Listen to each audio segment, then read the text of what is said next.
This is a University of Otago podcast.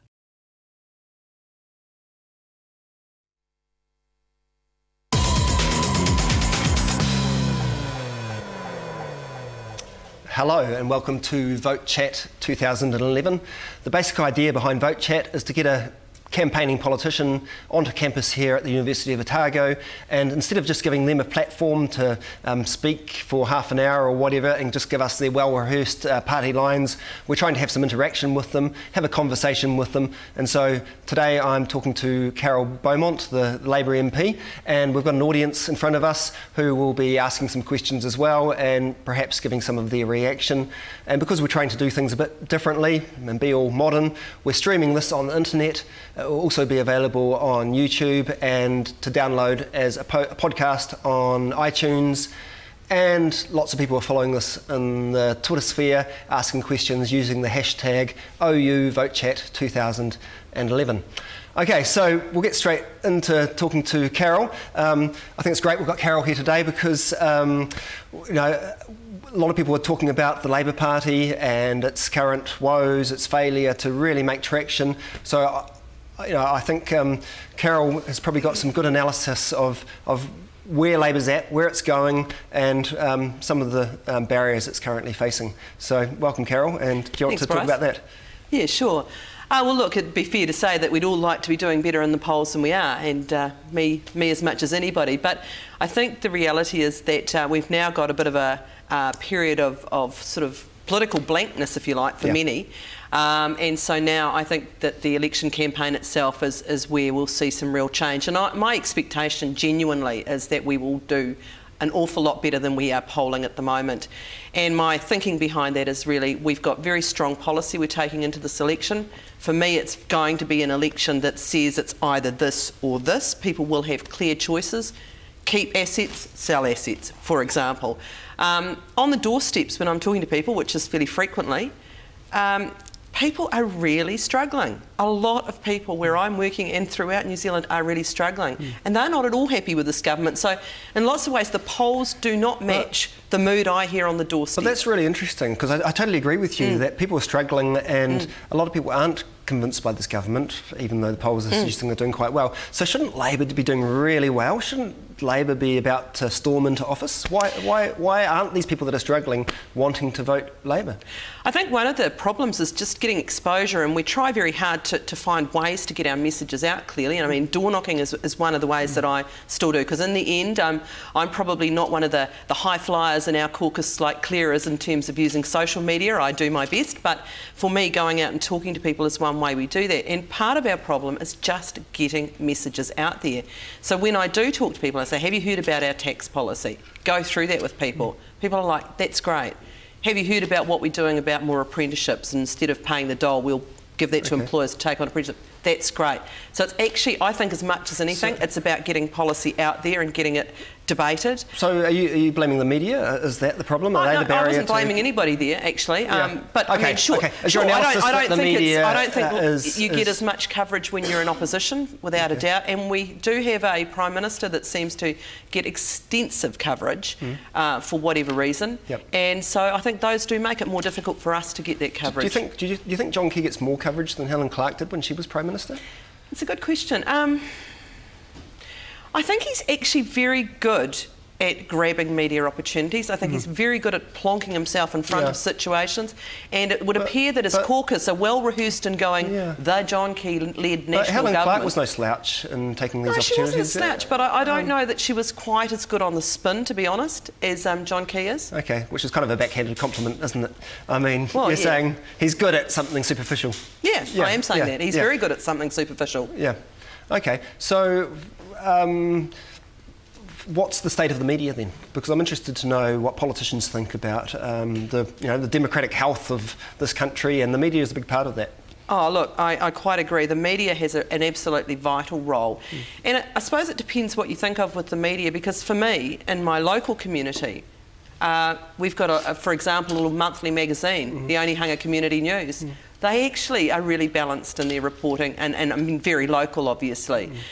We've got suburban newspapers throughout Auckland, and again, they take a particular tack. But I think again, they try and be pretty balanced. I think it's harder to get good coverage on TV and in the major dailies, and I do think there's a bit of a gap especially in print media. We don't have the sort of really investigative journalism that exists in other countries, and so I think we get a lot of fairly superficial reporting at times.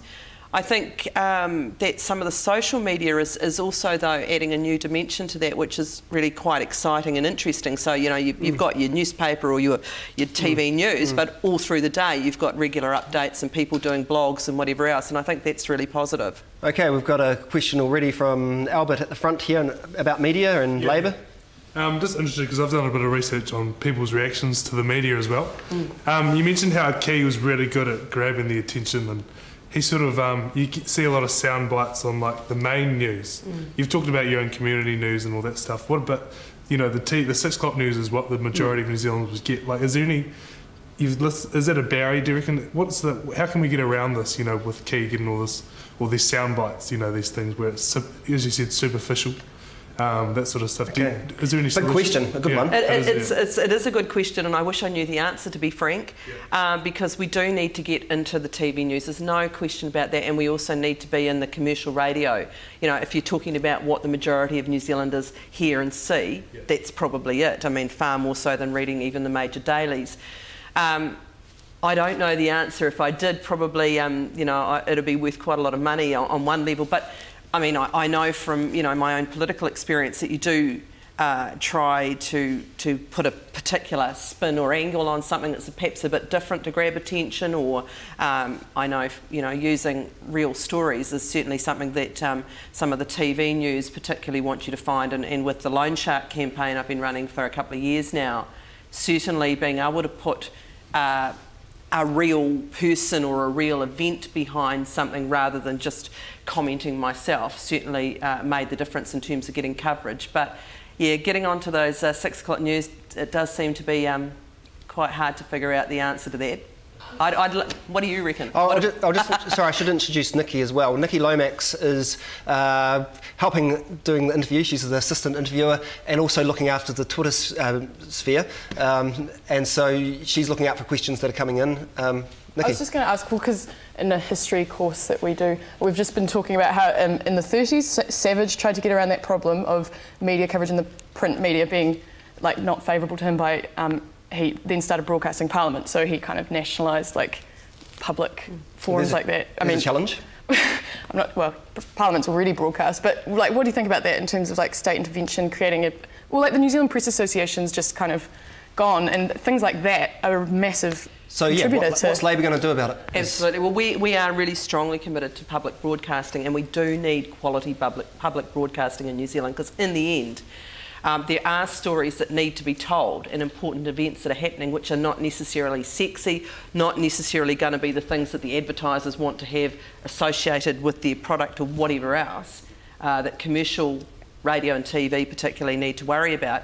So we do need public broadcasting, and can I say that broadcast of Parliament is fantastic, and I don't know how many people actually watch and follow it, but it is amazing to me how many times I make a speech in Parliament and then sit down, look at my BlackBerry, and somebody's gone, oh, that was really interesting, or what on earth did Toe mean by, or, you know, like, so you actually get people engaging with you while you're in the debating chamber, which is pretty interesting. Oh, wow. So, yeah, all of that I think is absolutely critical to ensuring democracy, and we do need to keep looking at new ways that we can communicate, plus continue the old hearties, I have to say, because I still think going out and talking to people face to face, and that could be my union organising background, which we'll come back to soon. Yeah, yes, is a really good way to communicate. But on this public broadcasting thing, I guess some of us would say that you guys ruined it, that Labor, along with National, have been running down public broadcasting with, you know, the commercialisation of TVNZ and etc.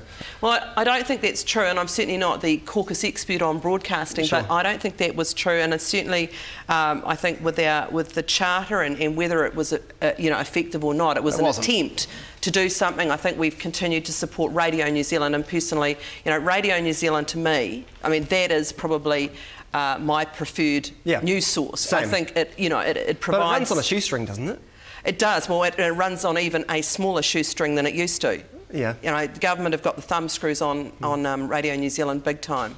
So will Labor give them decent amounts of funding? I would hope so. I don't know if our broadcasting policy's even been released yet. No, it hasn't, so okay, there you are. I would hope so. We'll look out for that. But yes, indeed. On past experience, it sort of seems, I'm not entirely optimistic. Well, and I have to say, you know, not just because she's in the room, but all credit to Claire Curran here, who has been a big advocate of more transparency in terms of government and for public broadcasting, and certainly I think she's been keeping the issues well and truly in the frame. So yes, we've got Claire Curran in the room, tweeting away. She's obviously one of your kindred spirits within the caucus. Who else do you sort of have coffee or lunch with in Parliament? Well, I mean, I'd say that I actually have good working relationships with all of my colleagues in that's caucus. been very diplomatic. No, but the people, when I do get time to actually, you know, just sit and have a coffee, certainly Claire would be in there.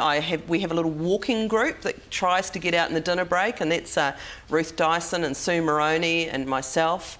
Carmel Sepuloni is somebody I talk to a lot. Right. Grant Robertson is somebody whose opinion I really value and I would seek out. There's a number of my colleagues that I perhaps talk to more. Charles Chevelle and I are on the same select committee, and again, he's somebody I've got a lot of respect for. David Cunliffe. Yeah, I mean, there's a good group of caucus colleagues that, for different purposes... But you'd probably tend towards the left of the caucus, wouldn't you? Yeah, I'd certainly consider myself on the left. The most left-wing Labor MP, would you say? I couldn't say that, but I would certainly consider myself on the left. OK, sure. And I don't even know who would be the most left-wing. No, I'm trying to work it out. But is that the problem with the Labor Party, that you're not left-wing enough? That if the Labor Party was more like Carol Beaumont, you'd be more successful? I actually... it's quite a nice idea, isn't it? I think actually we've got a pretty progressive caucus. I would have thought... and, you know, political commentators might want to challenge me on this, but I would have thought, actually, we've got a pretty left caucus overall. I would certainly see that we, you know, have probably one of the more left caucuses that Labor has had. OK.